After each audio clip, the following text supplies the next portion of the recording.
The latest World Cup has sparked controversy all over the world for the corruption surrounding it, the breaching of human rights, and the number of political issues. Today I feel gay. Many will assume that this is the most controversial World Cup of all time, but that may not be the case. For all of history, since the first World Cup in the 30s, politics and conspiracy theories have always lurked in the shadows of the beautiful game. So, this is a history of some of my top 5 conspiratorial and historical events in World Cup history. At number 5, we have this seemingly innocent moment of confusion. Well, what on earth did he do that for? That was Mwepu Elanga of Zaire, clearing the ball from a free kick that Brazil were about to take. Many watching, including the commentator John Motson, brushed it off as ignorance from the nation's lack of understanding of the game. However, the truth behind why Mwepu felt the need to clear the ball is a lot darker. Zaire was ruled by a furious dictator, Mobutu Sese Seko, who seized power in a coup in 1965.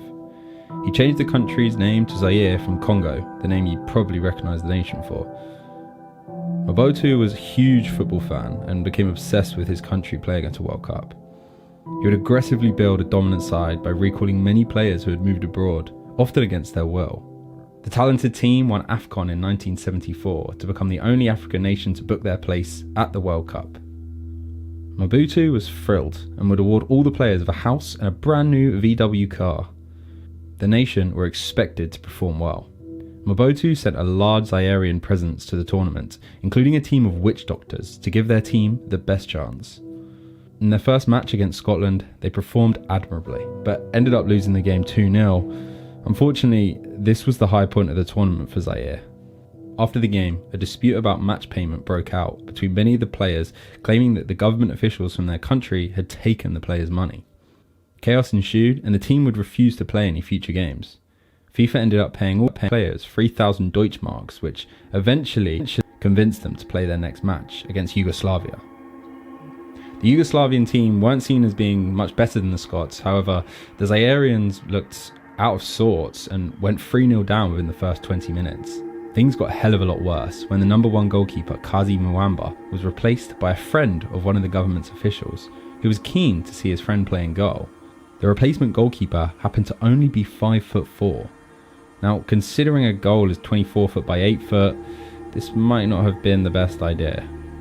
The new goalkeeper let in a further 6 goals, and they ended up losing the game 9-0, a World Cup record. The dictator Mobutu was so furious over the humiliation that he sent some of his personal bodyguards to threaten the team with their lives and said to the team, if they lose their final game by 3 or more goals, they would be exiled from the country. So, at 2-0 down against Brazil, the players start to panic, and we see this moment from Mwepu as a desperate attempt to waste time. Zaire would end up losing the game against Brazil 3-0, but were allowed to return home, albeit disgraced. Many of the players would die in poverty, and one player even worked as a taxi driver in 2010, still using the very tame Volkswagen he had been gifted in 1974. Mobutu quickly lost interest in football and withdrew all the funding from the national team, leading to a collapse.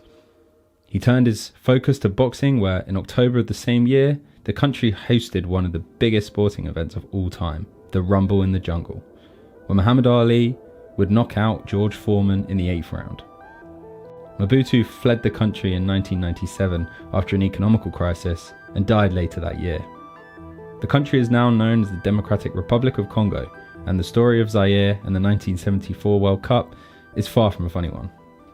At 4, we have Argentina spiking Brazilians in the 1990 World Cup. Argentina and Brazil have one of the greatest rivalries in World Cup history, but in 1990, Argentina took the competitiveness to another level. In the first round of the knockout stage of Italia 90, the rivals would meet. Brazil were dominating the game until an Argentinian player went down injured and the players stopped for a drinks break. Brazilian star Branco was thrown a bottle of water by an Argentinian physio, Miguel de Lorenzo. Shortly after the restart, against the run of play, a Diego Maradona pass cut through the defence to Claudio Caniga, putting Argentina 1-0 up and through to the quarter-finals. Argentina 1, Brazil 0. Suspicion of foul play was raised 2 days later when Branco said that he felt dizzy and ill as soon as he drank the water. 15 years later, an interview with Argentina's then coach Carlos Bilardo reopened the controversy. When asked about the incident, he said, "I'm not going to say it didn't happen." And while it's not quite an admission of guilt, it was still enough for the Brazilians to ask FIFA to reopen an investigation on the matter. Diego Maradona also spoke about the incident on a TV interview. He made jokes about the situation, laughing about Branco falling over when taking a free kick, and he also stated that he doesn't know whose idea it was, implying that maybe it did happen. These comments years later ignited a war of words between the vets of the two sides. Brazilian striker Bebeto spoke out and claimed at a dinner at Di Lorenzo's house, the Argentine admitted everything. Bebeto said that he left the bottles already prepared, and by the way that he said it, he probably didn't do it with just us. Now this wouldn't be the first time Argentina had been accused of cheating, which you'll learn more about later, but if they were drugging the opposition water bottles, we'll likely never know for sure. At number 3, we have the 1998 Ronaldo situation. The 1998 finals hosted in Paris were a chance for the world to see the hottest prospect in world football work his magic. A 21-year-old Ronaldo, not that one, this one, his combination of power, pace and skill had him touted as the best player in the world going into the tournament. And he didn't disappoint. His 4 goals and 3 assists on the journey to the final left the nation's hopes and dreams on his shoulders, with home nation France in their way to World Cup glory. A few hours before kickoff, as the team sheets were released, and against all reasoning, Ronaldo's name was absent. The media started speculating about a knee injury that he had worsened, or shockingly, the player had suffered a seizure. Then suddenly, with 30 minutes to go until kickoff, a new team sheet appeared, with Ronaldo's name in place of Edmundo. Ronaldo would go on to underperform in the game, as France would beat Brazil 3-0, the nation's biggest defeat at a World Cup at the time. But what really happened to Ronaldo that day? Sometime after lunch in the team hotel, R9 did in fact suffer a severe fit. His body convulsed violently and he was even frothing from the mouth. And I was unconscious for 3-4 minutes. So you were unconscious? Yeah, unconscious for 3-4 minutes. Do you know why you had this convulsion, this fit? No, and nobody knows. Do you think it was maybe the pressure in the nerves, or could you be feel confident? Could be, but you know, when you're there and you breathe the competition, everything is about the competition. You cannot disconnect from the competition.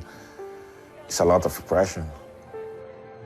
Doctors called me to another room and he explained to me that I had a convulsion and I'm out, that will not play. And I say, no, it's not possible. Ronaldo would be tested for a number of issues and all tests would come back clear. Once Ronaldo was given the all clear by doctors, he was reinstated back onto the team sheet at the last minute, despite a huge opposition from his teammates. Now, the main conspiracy behind Ronaldo's last minute involvement into this game is down to Nike. It was already a feeling by the Brazilian fans that Nike's £105 million sponsorship deal gave them too much control over the team, and it's said that once Nike found out that the doctors signed Ronaldo off to play, they forced Brazil's hand. Some even claimed that there was a clause in the contract that stated if Ronaldo were deemed fit to play, then Brazil were obligated to start him. Ronaldo was one of the biggest stars in world sport at the time, and in front of the biggest stage, world football, this would be a great sponsorship opportunity for Nike. Other conspiracy theories say Ronaldo could have been poisoned by the French, or this was just a small piece in a larger match-fixing scandal. To this day, the full details surrounding the '98 World Cup final are unclear, and it's possibly only the man himself knows what really occurred. Regardless, a player as good as Ronaldo was also going to get another chance at the world stage, and boy did he take that chance. But they're now back on the very top step of the global game. World champions again in 2002. At number 2, we have the theft of the Jules Rimet Trophy. 1966 was the year the great nation of England won football's biggest prize, but it was also the year that they quite literally lost it. Prior to the tournament, the trophy was on display at a stamp exhibition in Westminster, but on the second day of the exhibition, guards discovered a back door had been forced open, the cabinet broken into, and the trophy stolen. Interestingly, the £3 million stamp collection in the same room was ignored for a trophy only valued at £3,000 at the time. 3 days later, the FA received a ransom note. So, an undercover police officer took fake money to the arranged meeting spot and arrested a petty thief, Edward Bletchley. Edward didn't have the cup and insisted he was only a middleman in the deal, and no one else was ever arrested. 7 days after the initial theft, a collie named Pickles alerted his owner David Corbett to a package wrapped in newspaper under a South London hedge. Wrapped in this newspaper, sure enough, was the World Cup. Pickles became a minor celebrity, and both man and dog attended the England celebration meal in July '66. The following year, Pickles would die a tragic death, jumping over a tree branch, and his lead would get tangled, leaving him suspended from the tree. So essentially Pickles committed suicide, or maybe he got suicided for just knowing too much about the tale of the theft of the Jules Rimet. However, this wasn't the last time the trophy was stolen. In 1970, Brazil won the tournament for a third time and were gifted the trophy for eternity, and a new one would be designed. The trophy was taken and kept in the building of the Brazilian Football Confederation. And then in 1983, it was stolen, and it's never been seen since. I just love the idea that some probably rich millionaire or billionaire has the original World Cup trophy on display in their front room. At number 1, we have the controversial Argentinian 1978 World Cup. The World Cup of Argentina in '78 could be compared with that of Qatar's today. The criticism and corruption surrounding Argentina's dictatorship was beyond what you would wish for in a world hosting nation. Argentina would go on to be victorious in a 3-1 win over an exciting Dutch side in the final. However, 10 blocks away from the Estadio Monumental in Buenos Aires stood the Navy Mechanics School, aka the ESMA. Inside this building, there would be countless political prisoners who had become known as the Disappeared. The 1960s and 1970s were a very unstable time for Argentina, seeing a number of democratic leaders fight for control against military dictatorships. 2 years before the World Cup in 1976 saw the latest dictator come into power. General Jorge Rafael Videla overthrew the government in a coup to figurehead the 6th takeover of the nation by its military in the 20th century. But this one would surpass all previous dictators in its bloodshed and resistance to opposition. During Jorge's control, it's estimated that 30,000 people were disappeared from 1976 to 1983. Some were members of militia groups like ERP or Montoneras, but the majority were simply peaceful protesters, trade unionists, critical journalists, artists, and other individuals who were actively against the government. The World Cup was seen as the perfect opportunity to polish up the dictator's image, and in the face of murder, violence, and kidnapping being reported by the media, this would come just in time. The dictator started his preparations for the tournament by shipping inhabitants from shantytowns out of the city and bulldozering their homes.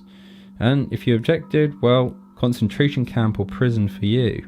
There's a great website called Papelitos that has spent time to gather 78 different stories from people affected by this '78 World Cup. From one lady whose 24-year-old husband and their son disappeared never to be seen again. She speaks about feeling so unheard, watching her own father, along with the rest of the country, erupt into wild celebrations after the final, despite this conflicting cloud looming overhead. One of the stories involves cup-winning goalkeeper, Ubaldo Filol, as he would learn literally point blank how dangerous the nation's leaders could be. A year after the World Cup, Fililo was looking for a transfer out of his current team, River Plate. The head of the Navy, Carlos Lacoste, who was a huge River Plate fan, called the goalkeeper in for a one-on-one meeting. Filol said, "Lacoste called me. He pulled out a pistol and put it on the table. If I want, I can make you disappear and nobody will ever know. I was just a kid and I didn't understand. With time, you say to yourself, fuck, he could have literally killed me. At the time, I didn't register it. It was very painful." The ruthless treatment of citizens wasn't the only controversy surrounding the dictators and this tournament, so was their journey to the final. To reach the final, Argentina needed to beat Peru by 4 or more goals to surpass Brazil on goal difference. Argentina scored 6 goals in this game to achieve this unlikely feat with ease. However, the manner of Argentina's victory had been in dispute ever since. Peru's own military dictator claimed that Jorge Videla threatened his own team and even suggested that some money could have exchanged hands. 2 stories from inside the Peruvian dressing room point a threatening picture of Videla. Juan Carlos Oblitas said his presence was terrible. Some of the young players even stopped changing to listen to him. Teammate Hector Chimpitas paints a similar picture. He stood in front of us and gave us a speech on what he called Latin American brotherhood and wished us luck.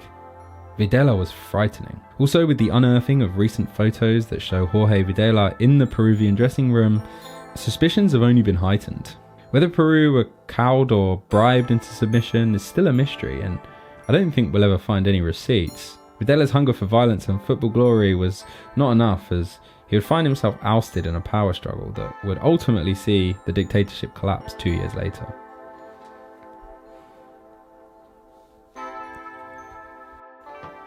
Thank you for watching this far, and if you'd like to see more, please subscribe. Thanks.